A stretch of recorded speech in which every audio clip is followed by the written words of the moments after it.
Hello everyone. This is our lecture 6th on distributed operating system.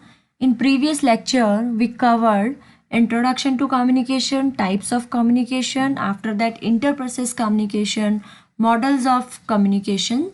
So in this chapter we covered remote procedure call. What is remote procedure call? Why we use it? After that design issues of remote procedure call. After the last topic will be advantage of remote procedure call. Okay. So what is remote procedure call? Okay. As a name implies it's a call, right? It's a calling someone remotely. Okay. So our remote procedure call is a protocol that one program can use to request a service from a program located in another computer or network. So basically it is a protocol which is used by a program for requesting the service from another program. That program is located in another computer which are connected through a network. Okay, so basically एक protocol है जो one programme एक PC में reside है, मतलब एक PC के अंदर जो एक प्रोग्राम है वो दूसरे पीसी के अंदर जो प्रोग्राम है उसको रिक्वेस्ट कर रहा है, उससे सर्विस के लिए रिक्वेस्ट कर रहा है, वो एक नेटवर्क के अंदर कनेक्टेड है, लोकेटेड है. Okay, so remote procedure call is a powerful technique for constructing distributed client server based application. It is also known as subroutine call or a function call. ठीक है. सो जो रिमोट प्रोसीजर कॉल है ये जो call है basically बहुत ही powerful technique है distributed system में और किसी भी क्लाइंट सर्वर बेस्ड एप्लीकेशन में. इसको हम सबरूटीन कॉल भी बोलते हैं और फंक्शन कॉल भी बोलते हैं. ठीक है. A client has a request message that the RPC translate and send to the server. This request may be a procedure or a function call to a remote server. When the server receives the request, it sends the required response back to the client. The client is blocked while the server is processing the call and only resume execution after the server is finished. So, we'll learn with a diagram. सो ये एक diagram है. So you can see caller ने call किया. Okay, जो server है उसने receive किया.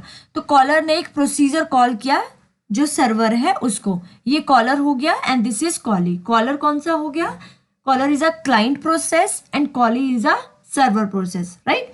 सो जो क्लाइंट है उसने कॉल किया. Okay, and the server has receive this request. Okay, and जो भी प्रोसीजर कॉलर ने या क्लाइंट ने कॉल किया है. ओके, प्रोसीजर क्या होगा? Like request message contain remote procedure parameter. जो कॉल होगा, जो मैसेज होगा उसमें कुछ प्रोसीजर्स या कुछ पैरामीटर्स होंगे. Okay, and these procedure are received by the server. Okay, and the server execute the procedure. Okay, वो उस प्रोसेस पे काम करेगा and send reply to the caller. Okay, so ये जो डॉटेड लाइंस है इसका क्या मतलब है? जब तक कॉलर जो है अपना जो सर्वर है वो उस प्रोसीजर पे काम कर रहा है तब तक जो अपना कॉलर है he will wait for reply. Okay, and यहाँ पे जब तक उसको कोई कॉल रिसीव नहीं होता है he will waiting for a request. And after the procedure is execute and the server send the reply to the caller, then again he waiting for the next request. Okay, समझ में आ गया? So basically क्या है, collar जो है वो कॉली को call कर रहा है. ठीक है. Client is requesting the service from server. Basically इसमें ये है the client is requesting the service from server. So basically what he will do, he will call the server. He will call a procedure and send it to the server. Okay, what server will do? He will execute the procedure and send reply to the client. Okay, and when the server is executing the procedure, the caller will wait for his reply. Okay, and when the server execute the procedure completely, he will waiting for his next reply. Next call. Okay, so reply message में भी क्या होगा? You can see here reply message contain result of procedure execution. जो भी procedure में हमने parameters भेजे थे उनको एग्जीक्यूट करके he will send the reply to the caller. Okay, so it is the last line of this topic is it is based on extending the conventional local procedure calling so that the called procedure need not exist in the same address space as the calling procedure. The two processes may be on the same system or they may be on different system with the network connecting to them. जैसे कि मैंने आपको पहले भी बताया, हो सकता है एक ही सिस्टम पे हो सकता है वो डिफरेंट सिस्टम में हो, but they should be connected using a network. Okay, so the caller और client process send a call request message to the callee or server process and then wait for the reply.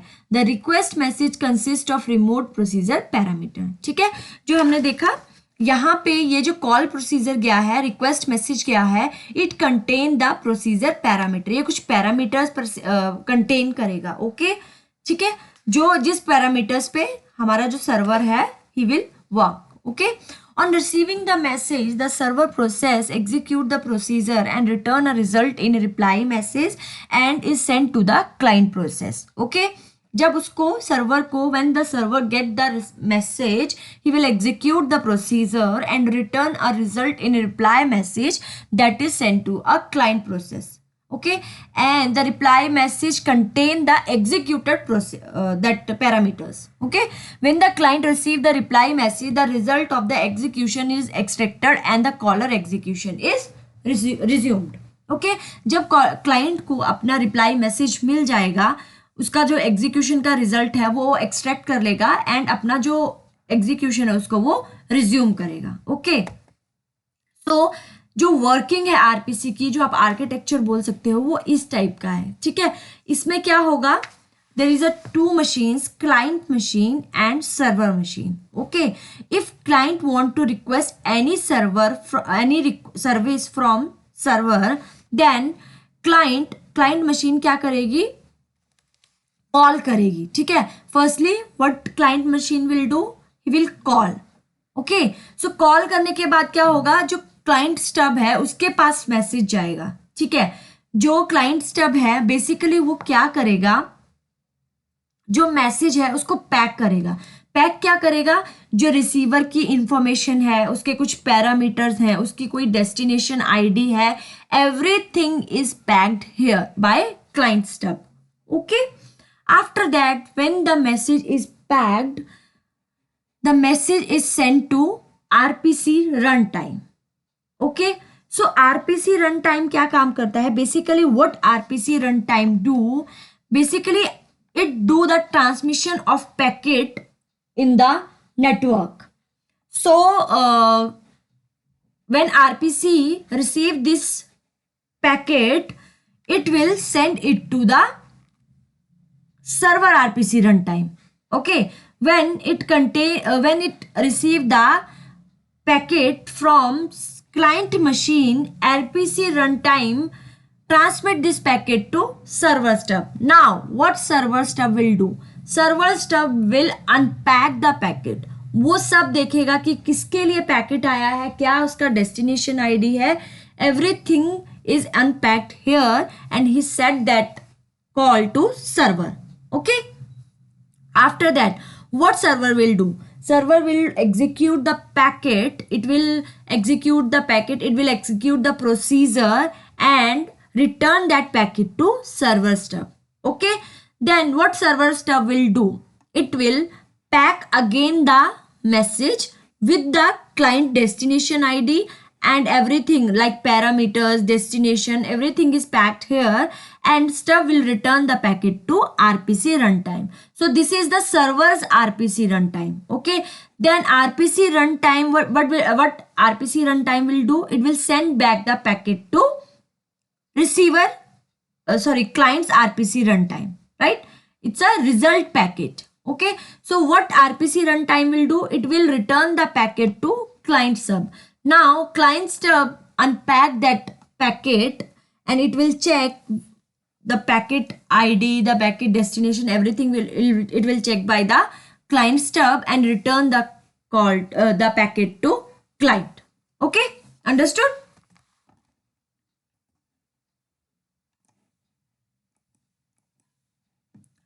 Okay, so now I am explaining you in very simple terms, ठीक है। अभी क्या होगा, ये दो machines हैं, the first machine is client machine and the second machine is server machine, ठीक है। उसमें क्या होगा, क्लाइंट जो है वो कॉल करेगा सर्वर को किसी सर्विस के लिए, ठीक है। तो क्लाइंट का पहला जो कॉल है वो जो हमारा सर्वर की कॉल है उसमें उस कॉल को हम कैसे वो कॉल एक जगह से दूसरी जगह पे कैसे ट्रांसमिट होगा, ये सब इस डायग्राम में समझाया गया है, ठीक है। सो फर्स्टली द कॉल जो है वो क्लाइंट स्टब के पास जाएगा, ये रहा हमारा क्लाइंट स्टब, ठीक है। क्लाइंट स्टब क्या करेगा, उस पैकेट को, उस मैसेज को पैक करेगा।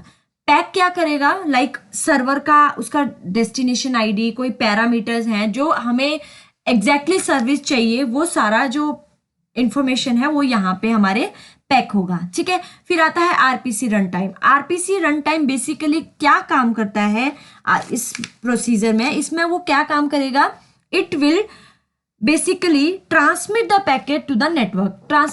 ट्रांसमिटिंग का काम कौन करता है, आरपीसी रन टाइम, ठीक है। क्लाइंट मशीन का अपना क्लाइंट स्टब और आरपीसी रन टाइम होगा and server machine has its own server stub and RPC run time, ठीक है। So basically RPC run time के पास जब पैकेट आएगा देन वो क्या करेगा, जो पैकेट है उसको सर्वर की आरपीसी रन टाइम के पास सेंड कर देगा, ठीक है। आरपीसी का जो सर्वर का आरपीसी रन टाइम है वो क्या करेगा, देखिए ये कॉल पैकेट यहाँ पे गया एंड आरपीसी का जो रन टाइम है वो पैकेट को सर्वर स्टब के पास भेज देगा। सो जो क्लाइंट मशीन का स्टब था उसने क्या किया था, उसने मैसेज को पैक किया था, राइट। उसने जो भी डेस्टिनेशन आईडी थी या जो हमारे पैरामीटर्स थे वो सारे मैसेज को पैक किया था यहाँ पे, राइट। अब यहाँ पे जो सर्वर स्टब के पास जब वो पैकेट पहुंचा, जब वो मैसेज पहुंचा, then the server stub will unpack it, okay. वो देखेगा कि किसके लिए जो पैकेट है वो आया है, कौन से पैरामीटर्स हैं, ठीक है। और अनपैक करने के बाद वो सर्वर के पास उसको कॉल कर देगा, उसको भेज देगा, ठीक है। एंड जो सर्वर है वो क्या करेगा, बेसिकली उस पैकेट के ऊपर जो एक्चुअल काम उसको करना है, जो एग्जीक्यूशन उसको करना है वो यहाँ पे करेगा, ठीक है। After then it will return the pack, ठीक है। वो क्या करेगा, पैकेट को रिटर्न कर देगा, किसको, सर्वर स्टब को, ठीक है। और सर्वर स्टब क्या करेगा, उस पैकेट को फिर से पैक करेगा। सो बेसिकली जो स्टब है उसका क्या काम है, it will pack and unpack the messages, okay, according to their destination ID, according to their parameters, okay. After that server stub ने उसको पैक किया एंड इसको वापिस से आरपीसी रन टाइम के पास सेंड कर दिया, ठीक है। उसके बाद जो हमारा रिक्वेस्टेड पैकेट था वो रिजल्ट जो है आरपीसी के, जो क्लाइंट के आरपीसी रन टाइम है उसने रिसीव किया, ओके। और रिसीव करने के बाद उसने वो पैकेट क्लाइंट स्टब को भेज दिया, ठीक है। क्लाइंट स्टब ने उसको अनपैक किया, किसके, कौन से क्लाइंट के लिए क्या पैकेट आया हुआ है, and it will return the packet to client machine, okay. So ये हो गई implementation of RPC, basically the working of RPC, ठीक है। सो ये सारे जो स्टेप्स मैंने आपको अभी समझाए वो सारे स्टेप्स मैंने यहाँ पे आपको लिख के दिए हैं ताकि आपको समझ आ सके। सो मैं एक बार फिर से इनको रिपीट कर देती हूँ। Client invoke a client stub procedure passing parameter in the usual way, the client stub reside with in the client own address space, ठीक है। वही कि जो भी कॉल है, जो भी प्रोसीजर पैरामीटर है वो एक यूजुअल वे में कॉल होंगे। जो क्लाइंट स्टब होगा वो कहाँ पे होगा, क्लाइंट के ओन एड्रेस स्पेस में, ठीक है। जो ये मशीन में हमने देखा, this is the client stub, right. वो कौन से एड्रेस स्पेस में है, कहाँ है वो, क्लाइंट मशीन में है, right. After that the client stub pack the parameters into message. Packing include converting the representation of parameter into standard format and copying each parameter into the message, okay. So उसमें क्या होगा, packing में क्या क्या होगा, converting the representation of parameter into standard format. Standard format का मतलब क्या हुआ, उसने क्यों कन्वर्ट किया, ताकि उसको सर्वर अंडरस्टैंड कर सके। And copying each parameter into the message, और जो भी पैरामीटर है उसको मैसेज के अंदर उसने कॉपी कर दिया, ठीक है। After that, the client stub passes the message to transport layer which send it to the remote server machine. So transport layer basically क्या हो गया, जो आरपीसी का रन टाइम था वहां पे उसने उसको सेंड किया एंड उसने रिमोट सर्वर मशीन पे उसको भेज दिया, ठीक है। After that, on the server, the transport layer passes the message to server step, which unpack the parameter and call the desired server routine using the regular procedure call mechanism.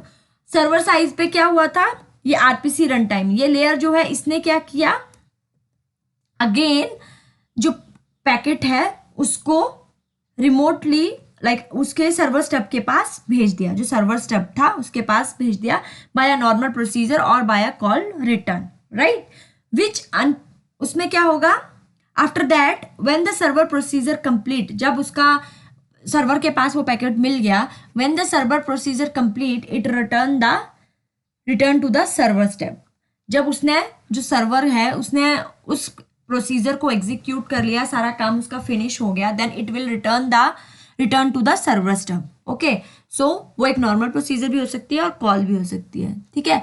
Which pack the return value into the message, जो उसने value return की है वो message में पैक करेगा. The server step then hand the message to the transport layer. अभी transport layer क्या करेगी, बेसिकली ट्रांसपोर्ट लेयर क्या काम करती है, ट्रांसमिशन का काम करती है, right. So the transport layer send the result message back to the client transport layer, which hand the message back to the client step, right. The client step unpack the return parameter and execution return to the caller. ठीक है, understood. Client step ने क्या किया, message को unpack किया और जो execution था, जो सर्विस बेसिकली क्लाइंट को सर्वर से चाहिए थी, वो उसको रिटर्न हो गई, ठीक है. और जैसे कि हमने पहले भी पढ़ा वर्किंग में, जब क्लाइंट जो है वो रिक्वेस्ट करता है तो वो वेट करता है रिप्लाई का, कि जब तक उसको रिप्लाई करेगा वो और काम नहीं करता, he will wait for the reply from the server. Okay, okay, the next topic is RPC issues. Okay, so first issue is asynchronous communication. The most outstanding restriction of the RPC protocol is the lack of support for asynchronous communication. Okay, the restriction forces the client process that invoke the RPC to wait state until the server has completed the result. This in turn limits the degree of communication concurrency in distributed environment. ठीक है, so distributed environment में basically क्या है, concurrently जो अपनी process है वो execute होती है, ठीक है. अगर आपने मेरी पिछली वीडियोस देखी होंगी, वहां पे मैंने आपको बताया था, in distributed system concurrency is more like two devices can work at same time for same resource, right. So अगर हम आरपीसी यूज करते हैं तो रिस्ट्रिक्शन यहाँ पे क्या है, जब क्लाइंट को किसी सर्विस के लिए सर्वर को कॉल करना होता है और जब तक वो कॉल कंप्लीट नहीं होता, उसको रिस्पॉन्स वापस नहीं मिल जाता, he has to wait, yes, he has to in wait state until the complete server has completed the result. Understood. मतलब जैसे कि मैंने आपको बताया, आरपीसी में क्या होता है, जो कॉलर्स होता है, जो क्लाइंट होता है, वो सर्वर को किसी सर्विस के लिए जब रिक्वेस्ट करता है तो वो पहले स्टब के पास जाता है, राइट. स्टब के पास वो आरपीसी रन टाइम के बाद अपने ही क्लाइंट के आरपीसी रन टाइम के बाद, फिर उसके बाद वो सर्वर के आरपीसी रन टाइम के बाद, आफ्टर दैट वो सर्वर के स्टब के पास, फिर वो जाके सर्वर पे पहुंचता है. तो इस टाइम तक जो क्लाइंट है उसको वेट स्टेट पे रहना पड़ता है, ठीक है, जब तक अपना जो सर्वर है वो अपना रिजल्ट उसको रिटर्न ना कर दे, right. So second point, so this is asynchronous communication, जो कि आरपीसी का एक बहुत बड़ा इशू है, ठीक है. After then the second point is difference in data representation. Some system use the high memory address for storing most significant number and some system use to low memory address for storing the high significant number. तो क्या होता है, basically कुछ ऐसे system होते हैं जो किसी भी नंबर को स्टोर करने के लिए बहुत ही लाइक हाई मेमोरी एड्रेस जो है वो यूज करते हैं, और कुछ जो सिस्टम होते हैं वो बहुत ही लो मेमोरी एड्रेस जो है वो यूज करते हैं, राइट. सो बेसिकली जब क्लाइंट का जो मेमोरी एड्रेस स्टोर करने का तरीका है वो डिफरेंट होगा, और लाइक सर्वर का जो मेमोरी एड्रेस को स्टोर करने का तरीका है that will be different, right. तो ये क्या करेगा, प्रॉब्लम क्रिएट करेगा डेटा को स्टोर करने के लिए, ठीक है. तो इसका सोल्यूशन क्या है, फर्स्ट का भी मैं सोल्यूशन आपको बता देती हूँ. सिंक्रोनस में आपको एक सिंक्रोनस एक टाइम बाउंड सेट करना पड़ेगा, ठीक है. और जो डेटा रिप्रेजेंटेशन की बात करें उसमें क्या होगा, आपको एक XDR जो होगा वो सेट करना पड़ेगा ताकि सर्वर के पास जब डेटा आ रहा है तो वो उसको अपनी मशीन लेवल के अकॉर्डिंग कन्वर्ट कर ले, ठीक है। Third point is server selection and failure recovery. The ability to handle abnormal situation is a fundamental requirement for any distributed system, ठीक है। किसी भी डिस्ट्रीब्यूटेड सिस्टम की जो फर्स्ट रिक्वायरमेंट है, चाहे वो डिस्ट्रीब्यूटेड सिस्टम है चाहे वो सेंट्रलाइज सिस्टम है, ठीक है, किसी सबकी क्या मेन जो रिक्वायरमेंट होती है, उसमें कोई फेलियर आ रहा है, कोई एबनॉर्मल कंडीशन आ रही है, then how the system can handle this, right. The abnormality could be due to either software or hardware component and may occur at any system level. जो हमारी एबनॉर्मल कंडीशन होती है वो किसी भी सिस्टम पे आ सकती है, किसी भी हार्डवेयर पे आ सकती है, किसी भी सॉफ्टवेयर पे आ सकती है, right. In all the cases behaviour of distributed transaction may be placed in one of the following category. किसी भी जो एक एबनॉर्मल सिचुएशंस है वो कहाँ कहाँ कब कब कैसे कैसे आ सकती हैं। So the first one is normal, right. The transaction has terminated as expected. In this category, data may or may not necessarily be returned by the server, even though the operation is considered normal. As an example, if an invalid request is received by the server may issue an error message questioning the validity of the request, which is correct the response in the situation. ठीक है, अगर server के पास कुछ ऐसा data मिल रहा है जो उसको समझ नहीं आ रहा है, राइट, तो वो क्या कर सकता है, एक एरर मैसेज जो है वो जनरेट कर सकता है, right. After that second is retry and time out. हो सकता है कि उसको ऐसी कोई कंडीशन मिल रही है जिसमें उसको टाइम जा रहा है तो वो एक टाइम आउट ले सकता है, ठीक है। The transaction has time out due to slower than expected response time for one or more system component. The option of retrying the transaction or voluntary terminating the transaction must be offered to the client process. वो या तो उसको time out दे देगा या उसको बोल देगा client को, then he can retry the process or he can retry the call, ठीक है।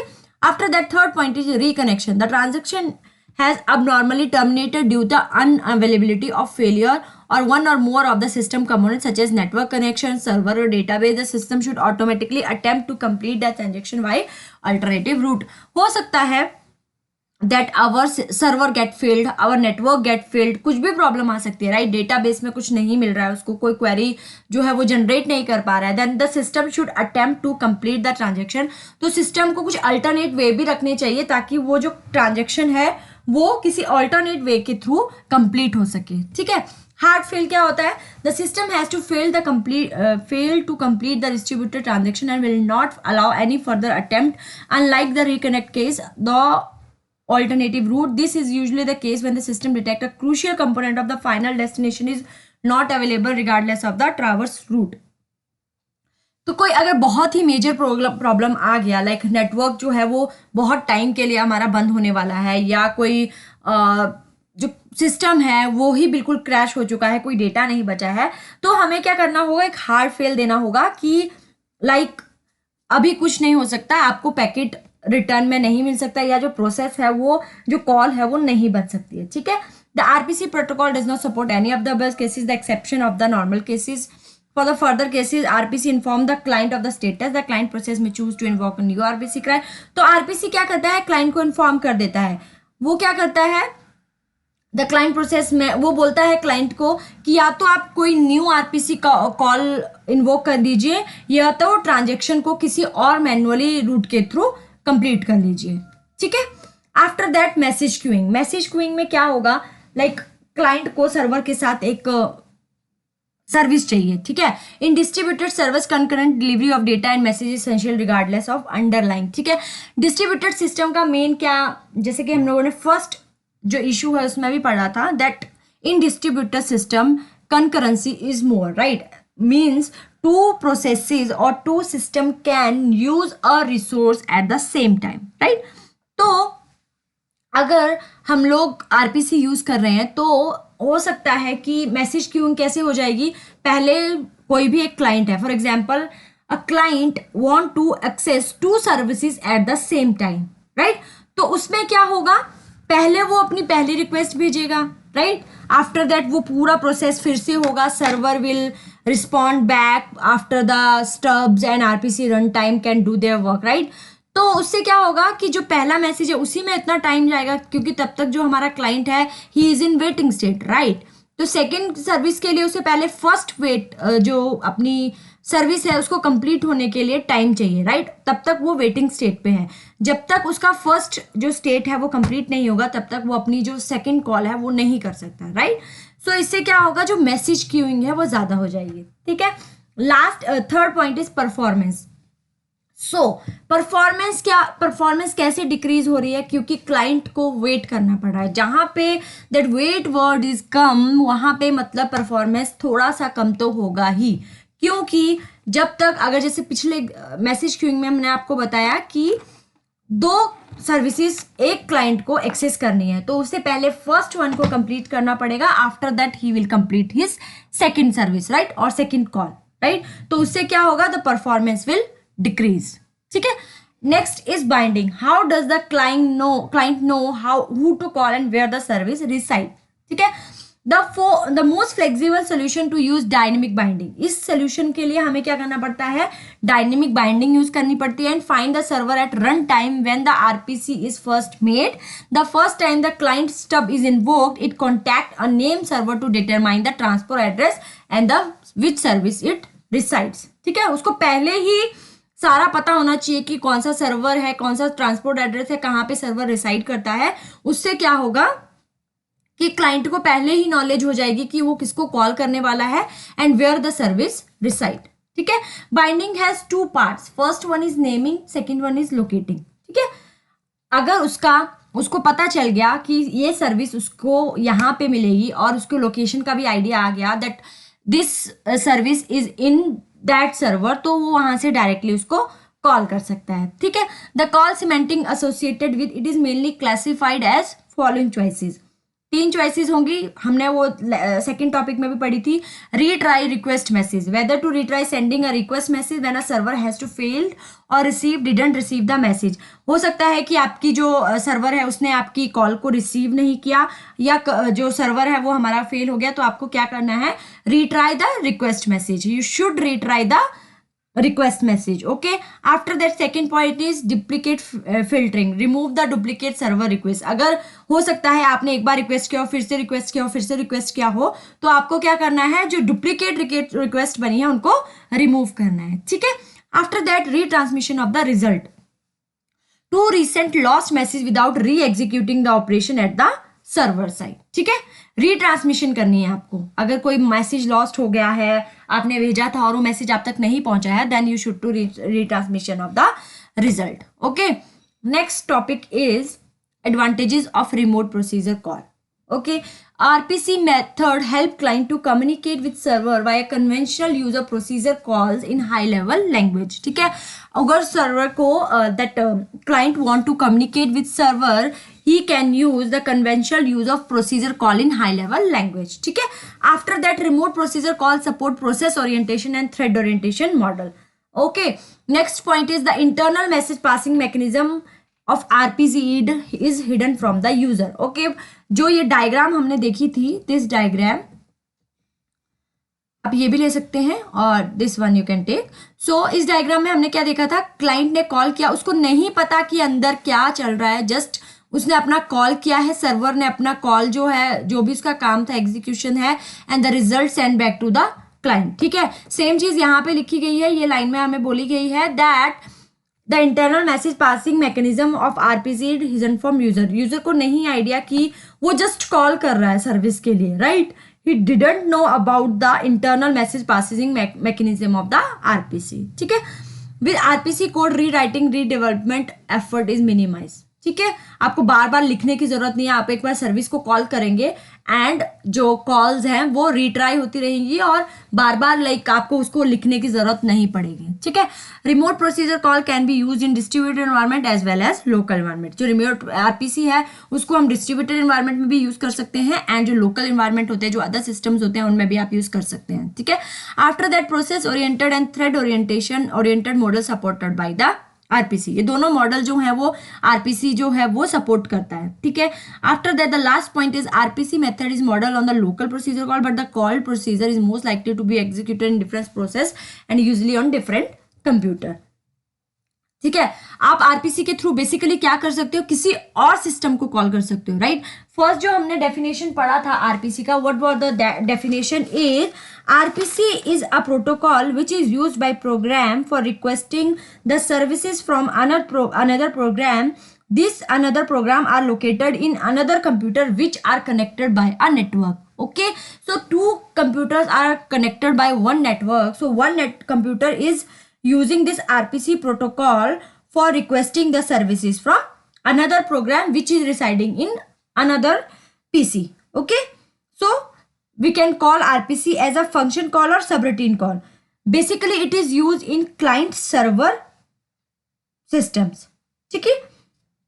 सो बेसिकली इसमें एट ऑफ द एंड क्या हो रहा है कि मैसेज पासिंग हो रही है, तो it is a special instance of journal message passing model. IPC में जैसे मैसेज पासिंग होती है वहां पे ये बहुत काम आता है, ठीक है।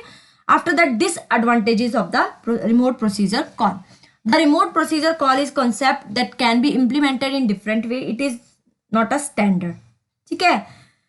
डिफरेंट वे से the remote process call is concept that can be implemented in different way. हम लोग इस कॉल को डिफरेंट वे से रिप्रेजेंट कर सकते हैं, इसका कोई एक स्टैंडर्ड फिक्स नहीं है, ठीक है। There is no flexibility in RPC for hardware architecture, it is only for interaction based, ठीक है। ये जस्ट हम लोग इंटरेक्शन करने के लिए यूज करते हैं, कोई हार्डवेयर आर्किटेक्चर के लिए इसकी कोई फ्लेक्सिबिलिटी नहीं है। There is an increase in cost because of remote procedure call. Obviously इसमें आपका कॉल बार बार आपको कॉल करना पड़ रहा है, आपकी जो क्लाइंट है उसको वेट करना पड़ता है जब तक जो सर्वर है अपना काम ना कर ले, तो इससे क्या होगा, कॉस्ट भी इंक्रीज होगा, ठीक है। After that point is remote procedure calling time can be significantly lower than for a local procedure, ठीक है। उसको लोअर टाइम क्यों मिलेगा, क्योंकि नेक्स्ट कॉल भी उसको रिसीव करनी है, तो जल्दी जल्दी उसकी वजह से क्या होगा, जो कॉल होगा, जो रिटर्न टाइम होगा, जो ओवरहेड्स होंगे वो बहुत ही कम होंगे as compare to local procedure, ठीक है। दिस मैकेनिज्म, लोकल प्रोसीजर में क्या होगा, कंकरेंटली कॉल्स चलेंगी और इसमें क्या होगा, एक कॉल पहले जाएगी, आफ्टर दैट जब तक सर्वर उसको एग्जीक्यूट नहीं करेगा तब तक जो कॉल है वो दूसरा कॉल नहीं जा सकता, राइट। इससे क्या होगा कि जो अपना टाइम है, जो कॉलिंग टाइम है वो सिग्निफिकेंटली लोअर होगा, क्योंकि लोकल प्रोसीजर में तो कंकरेंटली कॉल्स चलती हैं, ठीक है। After that this mechanism is highly vulnerable to failure as it involves a communication system another machine to another process. जब आप किसी और सिस्टम पे कॉल करते हैं, एक सिस्टम से अनदर सिस्टम पे कॉल करते हैं, you don't know about the another machine की वो कब फेल हो जाएगी, कोई नेटवर्क में इशू आ जाए, तो इससे क्या होगा, जो फेलियर्स हैं वो ज़्यादा आने के चांसेस होंगे, क्योंकि ये कम्युनिकेशन सिस्टम है, कम्युनिकेशन कभी भी ब्रेक हो सकता है and it is for another machine, for another process. तो क्लाइंट को आइडिया नहीं है कि सर्वर जो है वो अप है या नहीं है, या उसमें कुछ प्रॉब्लम है, ठीक है। So that's it for the remote procedure call. We covered everything in this slide or this video. First we learned remote procedure call, after that the working of RPC, remote procedure call. These are the all steps taken by RPC. After that, what is RPC runtime, after that RPC issues, after that messaging, the issues are like let me show you. The RPC issues are asynchronous communication, difference in data representation, all are covered. And after that we covered advantages of remote procedure call and disadvantages of remote procedure call. So that's it for the today's video. If you have any doubt, you can ask me in comment box. Okay, so till then, bye, take care.